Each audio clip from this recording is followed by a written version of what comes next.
Today our experiment was about how to make a soap by simple and easy way.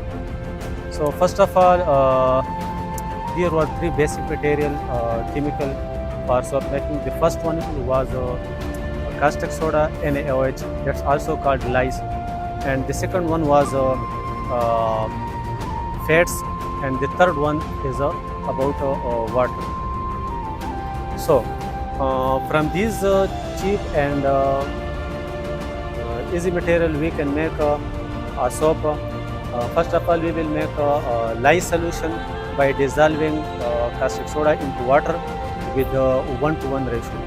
And after the cooling of a lye solution, because it is an exothermic reaction, we will mix the lye solution with the ghee or fats. And after stirring clockwise or anti-clockwise and waiting for 24 hours, the soap will be ready to use. Thanks.